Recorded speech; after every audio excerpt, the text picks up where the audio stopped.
자, 오늘은 예수께서 가라사대 연속 설교의 14번째 설교가 되겠습니다. 은밀한 중에 보시는 내 아버지께서 갚으시리라. 우리 아까 읽은 세 번역에는 숨어서 보시는 내 아버지께서 너에게 갚아주실 것이다 그랬는데, 제목은 옛날 개역 성경에 나오는 그것을 그냥 썼습니다. 왜냐하면 은밀한 중에 보시는 내 아버지, 이게 더 마음에 와닿는 것 같아요. 숨어서 보시는 아버지, 그러니까 좀 어감이 좋질 않아서 그냥 옛날 성경으로 제목은 잡았습니다. 그런데 오늘 우리가 함께 읽은 본문 말씀에는 세 번씩이나 동일하게 강조하여 반복되는 예수님의 말씀이 바로 이 말씀이지요. 숨어서 보시는 내 아버지께서 너에게 갚아주실 것이다.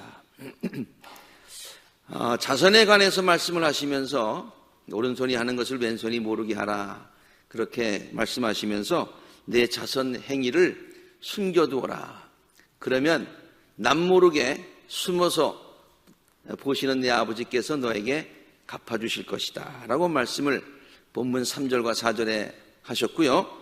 그리고 또 본문 6절에도 기도에 대해서 가르치시면서 너는 기도할 때에 골방에 들어가 문을 닫고서 숨어서 계시는 내 아버지께 기도하여라. 그리하면 숨어서 보시는 너의 아버지께서 너에게 갚아주실 것이다. 그렇게 또 반복해서 얘기하고 있고요.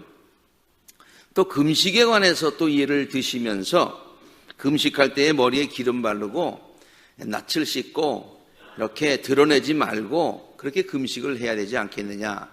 그러면 남모르게 숨어서 보시는 내 아버지께서 너에게 갚아주실 것이다 라고 가르쳐 주시고 계십니다. 자선 행위를 하지 말라는 얘기가 아닙니다. 기도하지 말라는 것이 아닙니다. 그리고 글자 그대로 기도할 때는 꼭 골방에만 들어가서 기도하라는 얘기도 아닌 것 아시죠? 금식하지 말라는 이야기도 아닙니다. 자기를 드러내려고 자선 행위를 하지 말고 자신의 경건을 남에게 보여주기 위해서 기도하거나 금식하지 말라고 하는 것이지요. 사람들에게 인정받으려고 하지 말고, 사람들에게 인정받으려는 그런 의도에서 하지 말고 순수한 마음으로 남들에게 자비를 베풀고 또 하나님 앞에서 간절한 마음으로 기도하고 금식하는 것, 이것이 중요하다. 그러면 하나님이 보시지 않는 것 같지만은 하나님께서 다 아시고 또 갚아주시기 때문이라는 가르침인 것이죠. 그 당시 바리새인들의 신앙 행위는 이 복음서에 보면은 다분히 남들에게 보이려는 경향이 많이 있었다라는 것을 우리가 쉽게 발견할 수 있습니다. 그들은 자기들이 얼마나 율법을 많이 읽고 지키는가를 남들에게 보여주기 위해서 경문곽이라고 하는 것을 만들어 다니는데, 조그맣게 만들면 남들이 안 보일까 봐 크게 그것을 만들어서 차고 다녔습니다.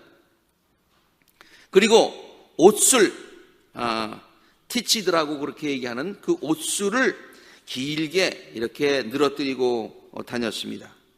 제가 그것이 무엇인지 잠시 설명을 드릴까요? 경문곽이라고 하는 것은 양의 가죽, 양피지에다가 성경 구절들을 적습니다.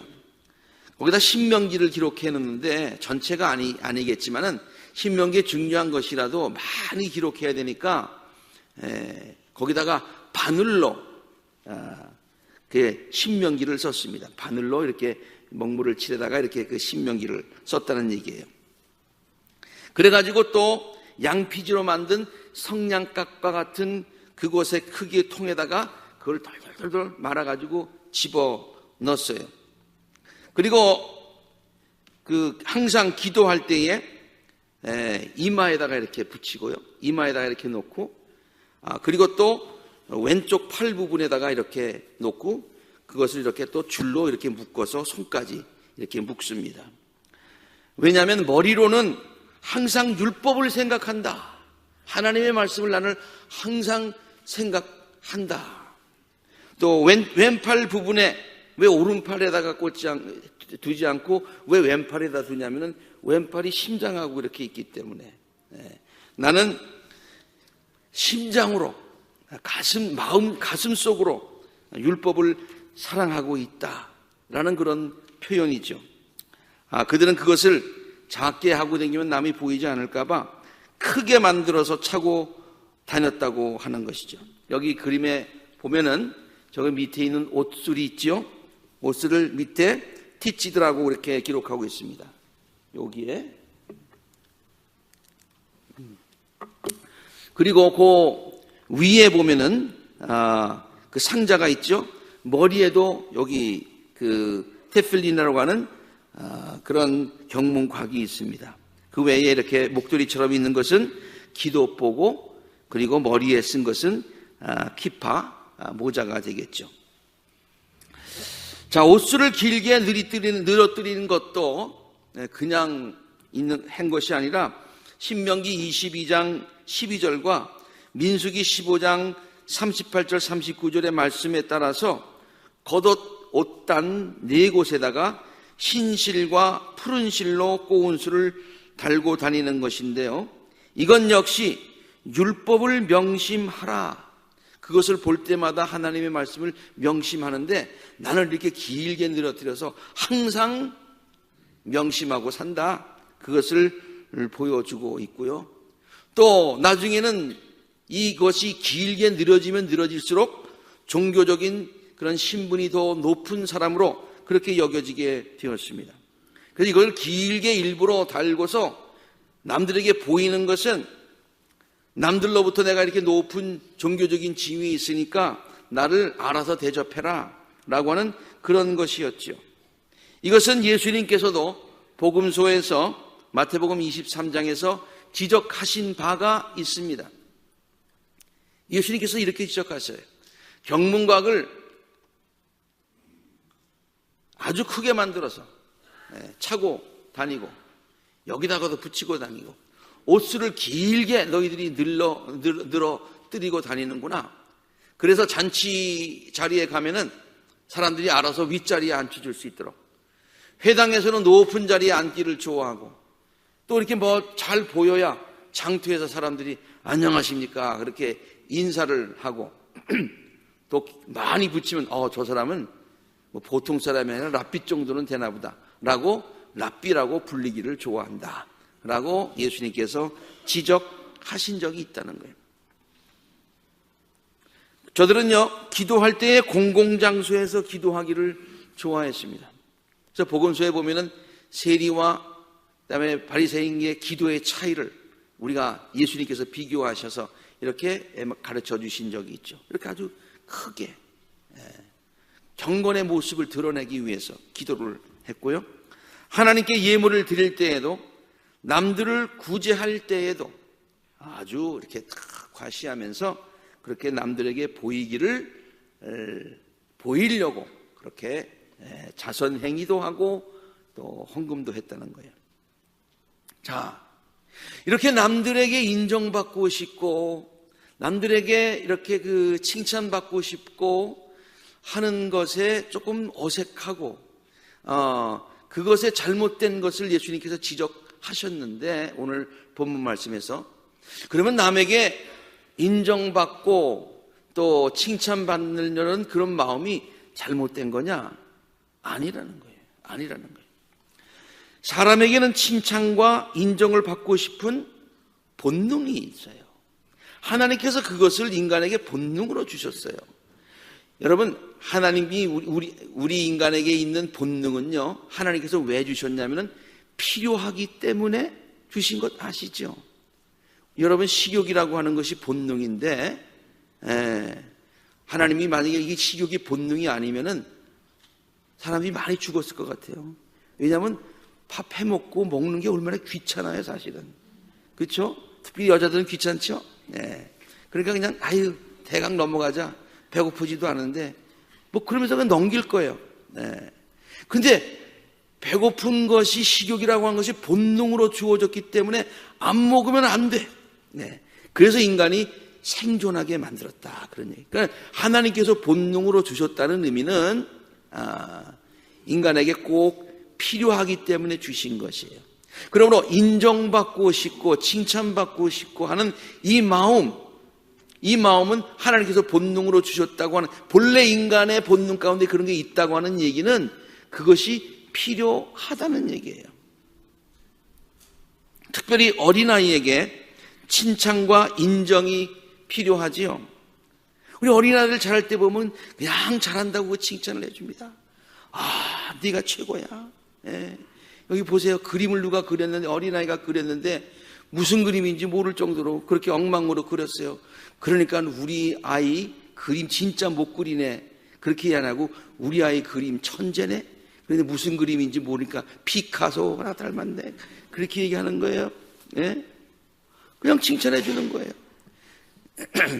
제가 유아 발달에 관한 그 심리학을 이렇게 하면서 아주 이상한, 그때는 듣기 참 이상하다고 생각을 하면서 배운 것이 있는데, 아이들이 모든 면에서 인정을 해줘야 된대요.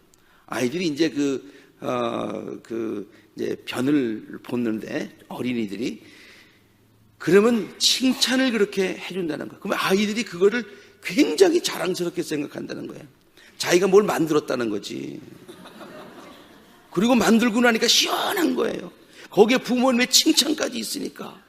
이러면서 아무튼 아이들은 여러 가지 면에서 인정해주고 칭찬해 주어야 자신감을 가지고 이렇게 한다는 거예요.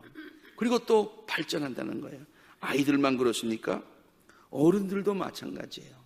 잘한다고 부부가, 남편과 아내, 우리 이따가 오후에 부부의 행복한 부부 생활에 관한 강연을 우리가 듣겠습니다만은, 여러분, 이 부부도 말이죠, 서로가 서로를 인정해주고 칭찬해줘야 되는 거예요.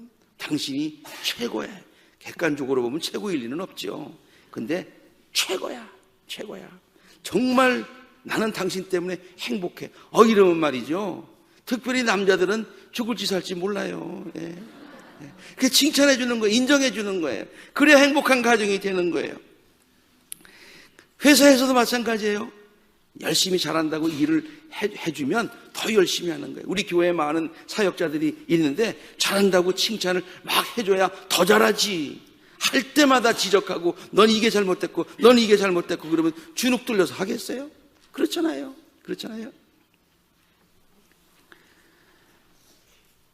그러므로 칭찬과 인정은 사람들로 하여금 어떤 일을 열심히 잘하게 하는데 동기를 부여해주는 아주 중요한 것이에요. 고래도 춤추게 하는 것이 칭찬이라는 말이 있지 않습니까? 그렇죠? 그래서 다음과 같은 책도 있더라고요. 칭찬은 고래도 춤추게 한대요. 그리고 그 밑에 나와 있는 글을 보니까 인간관계를 바꾸는 칭찬의 노하우. 이게 인간의 사람들이, 성공한 사람들을 보니까 남들을 칭찬을 많이 해주고 격려해 준 사람들이 리더로서의 아주 좋은 리더다라고 하는 거예요. 그리고 어떻게 칭찬하는가, 그 노하우를 쭉 가르쳐 준 책이에요. 이렇게 어린아이들도 칭찬 가운데 자라고요, 격려 가운데 자라고요, 인정해 주어야지요. 그래야 소속감도 생기죠. 어른들도 마찬가지고 그렇게 되는 거예요. 예? 그런 의미에서 칭찬은 중요한 것이지만, 그러나 칭찬받기 위해서, 잘 들어야 돼요. 그 칭찬은 중요한 것이지만 칭찬받기 위해서 무슨 일을 한다, 그것은 잘못됐다, 그런 얘기죠. 그것은 잘못됐다는 얘기예요. 우리는 오늘 본문 말씀에 나오는 바리새인들의 태도를 비난합니다. 예수님께서도 지금 질책하시고 계시고, 우리가 그 본문 말씀을 읽으면서 아이고 바리새인들 참 유치하네, 차일디시하다는 얘기죠. 성숙하지 못했네, 동기가 순수하지 못하네, 우리가 그렇게 얘기를 합니다. 그러나 불편한 진실이기는 하지만 우리 안에도 바리새인적인 것들이 많이 있음을 부정할 수가 없죠. 그렇지 않습니까? 사람들로부터 칭찬을 받고 싶어 하는 마음, 그러기 위해서 우리가 어떤 일을 하고자 하는 마음이 전혀 없는가 이래요. 있더라 그러네. 있더라는 얘기예요. 콜로라도주의 롱몬트라고 하는 지역의 갈보리 교회에서 20년 이상 목회하고 있는 그 탐 호베스트리라고 하는 그런 목사님이 있는데요. 그분이 이런 책을 썼어요. 한국말로도 번역이 되었더라고요. 불편한 진실, 받아들이기는 쉽지만은 그러나 가만 생각해 보면은 받아들일 수밖에 없는 사실, 그건 뭐냐면 내 안에도 바리새인적인 요소들이 있더라 그런 얘기예요. 미국뿐만 저렇게 쓴 게 아니에요. 자료를 찾다 보니까 말이죠. 네. 저 아마존에서 선교사 하시는 그 사모님이 쓴, 뭐 이미 돌아가셨습니다만은 그 사모님이 쓰신 책이 있어요. 그 책 제목이 뭔 줄 아세요? 내가 왕바리새인입니다. 그렇게 썼더라고요. 내가 왕바리새인입니다. 우리가 그 바리새인들, 남들에게 칭찬받기 위해서 그런 일을 한 거, 우리가 그 사람만 비난할 게 아니라 우리 안에도 그런 것들이 있더라 그런 얘기예요. 저도 한번 생각해 봤습니다. 나에겐 그런 것이 없는가. 그러면서 제일 먼저 떠오르는 것이 있어요. 제가 주일마다 이제 설교를 하고 나면은 말이죠. 맨 처음에 우리 집사람한테 물어봅니다. 나 오늘 어땠어? 또 교인들이 칭찬해주면 기분이 좋아하고요. 교인들이 아무 반응이 없이고 애쓰셨습니다, 수고하셨습니다만 얘기하면 잘못했나 생각하고요. 사실은 하나님께서 오늘 이 자리에 저를 세우셔서 하나님께서 우리에게 전하시고자 하는 메시지를 전했으면 되는 거잖아요. 되는 거잖아요.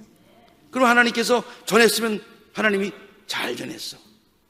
저들이 이해하든 못하든 받아들이든 못하든 말씀을 전했으니 잘했어 라고 하나님이 인정해 주시면 되는 건데, 사람들이 어떻게 생각할까? 교인들이 어떻게 생각할까? 그렇게 하는 것도 목사의 심정인데 우리 보통 사람들이 오죽하겠느냐 그런 얘기예요.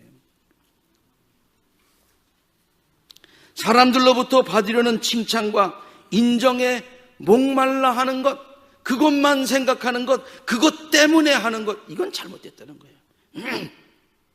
예수님은 산상수훈을 통해서 이것을 가르치시려 했다는 것이죠. 꼭 골방에 들어가서 기도해라, 자선할 때는 꼭 이렇게 해라, 그것 가르치신 것 아니에요.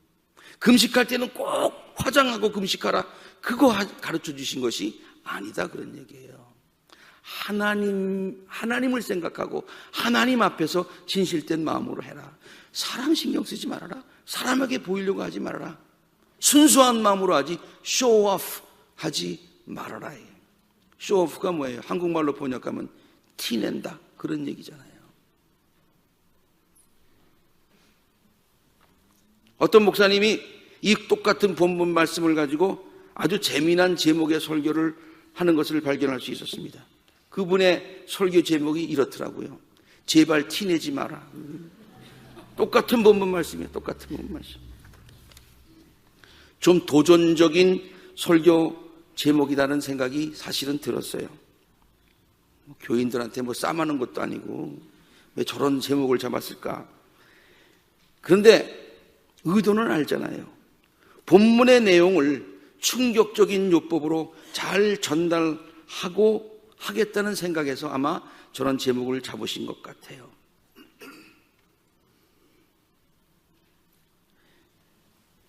자,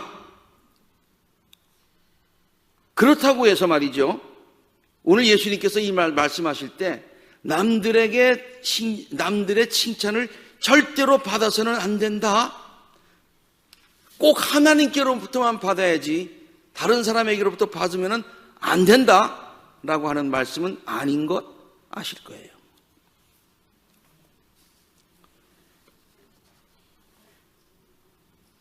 오늘 본문에서 예수님께서 이렇게 말씀하셨죠.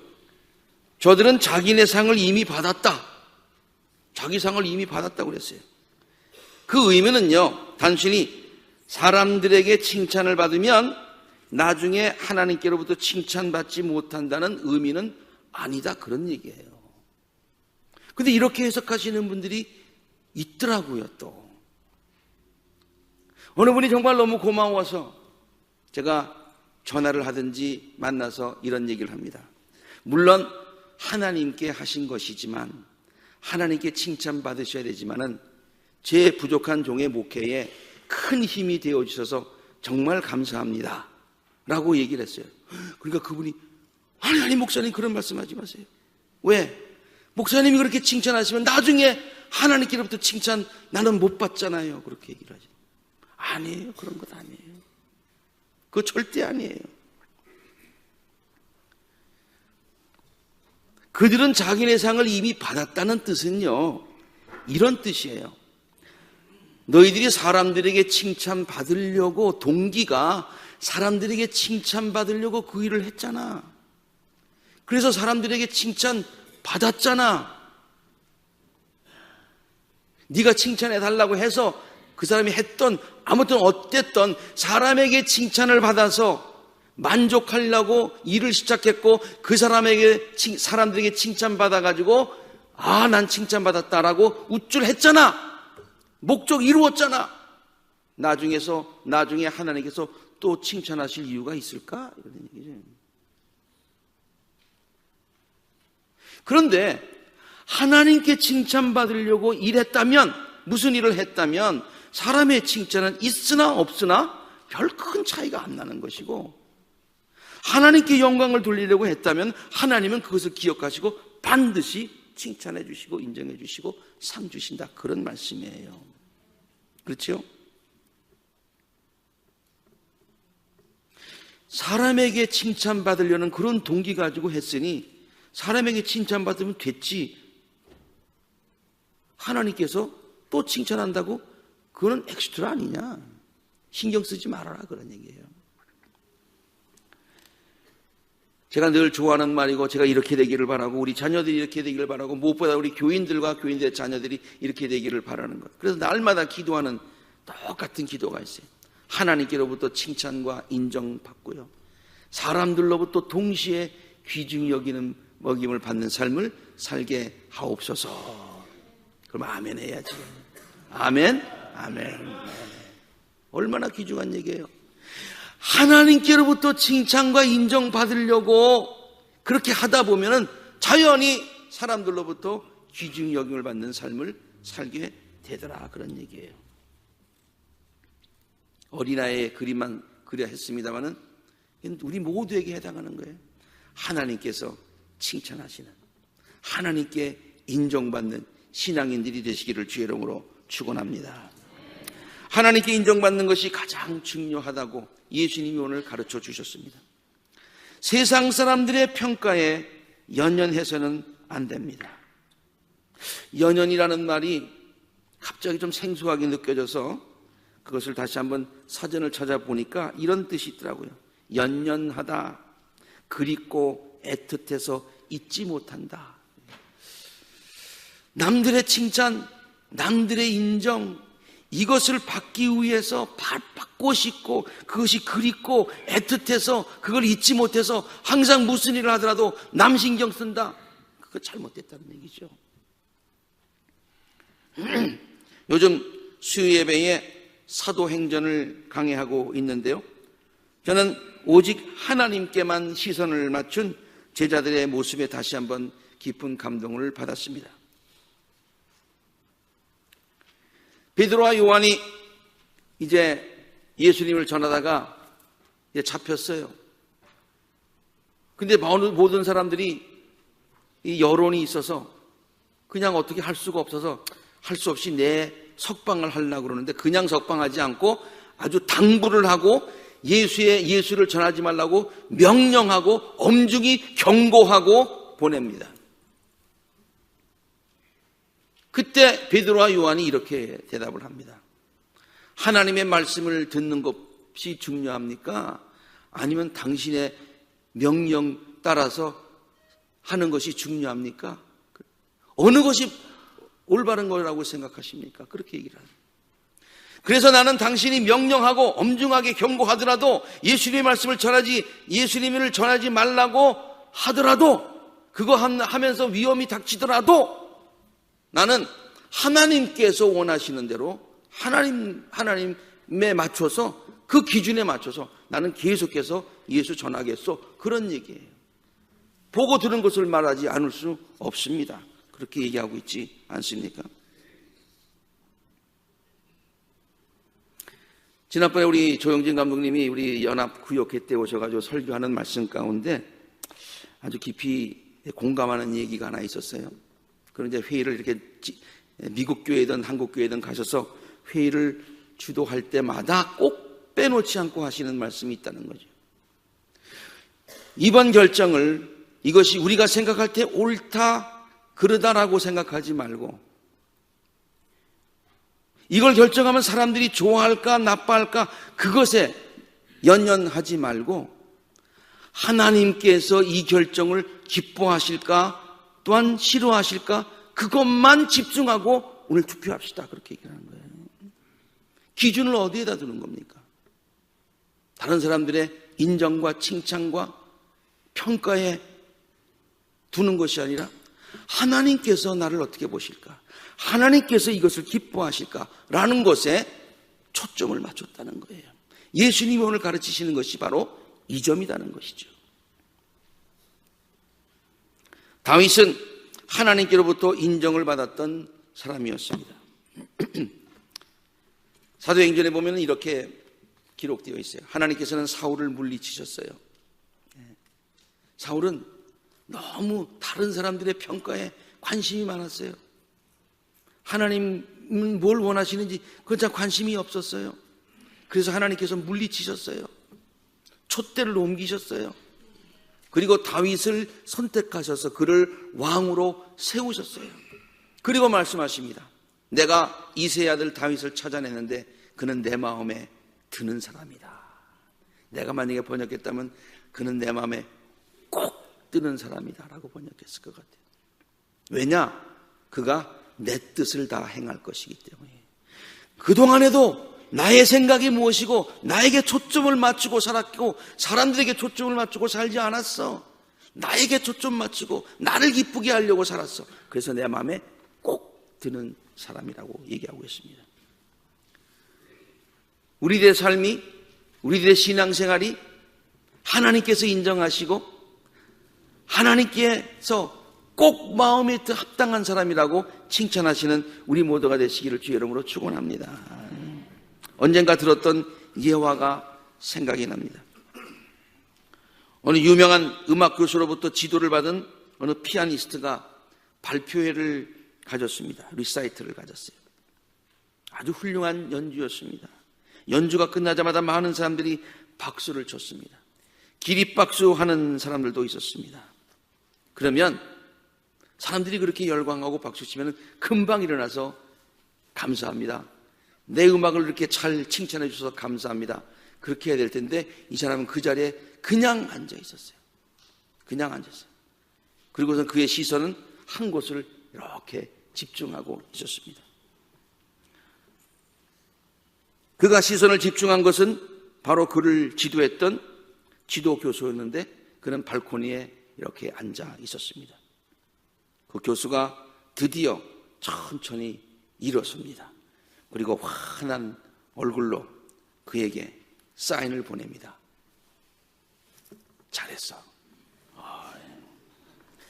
그제서야 연주를 마친 그는 자리에 일어나서 사람들에게 인사를 합니다.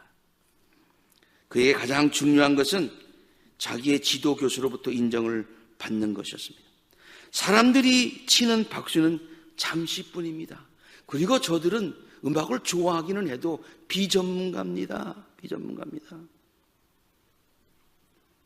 나중에 정말로 음악으로 대성하려면 사람들이 얼마나 박수 쳤냐 거기에 따라서 평가하는 것이 아니라 전문가인 음악 교수가 그를 어떻게 평가했나 그게 더 중요하지 않습니까? 사람들의 박수는 잠시뿐이지만 지도 교수로부터 인정을 받는 것은 그의 장래까지 영향을 미치기 때문입니다. 그래서 그는 시선을 지도 교수에게 향했던 것이죠. 우리들의 시선을 하나님께 고정하시기를 바랍니다. 오늘 예수님께서 이 본문 말씀을 통해서 너의 시선을 사람들에게 고정시켜서 저들에게 칭찬받으려고 그렇게 하지 말아라. 너희들이 시선을 하나님께 고정시켜라. 그러면 은밀히 보시는 하나님께서 너에게 갚아주실 것이다 라고 하는 설명이 가르침인 것이죠. 사람들로부터 인정과 칭찬을 받기에 급급한 연연한 성숙하지 못한 신앙인의 자세가 아니라 조용히 발코니에서 연주를 지켜보았던 지도 교수처럼 하늘에서 은밀하게 우리들을 지켜보시며 박수를 보내주시는 하나님을 생각하며 성실하게, 진실하게, 그리고 열심히 최선을 다하여 신앙의 경주를 하며 삶을 살아가시는 우리 아콜레자단의 모든 성도님들이 되시기를 주의 이름으로 축원합니다. 함께 기도하시겠습니다.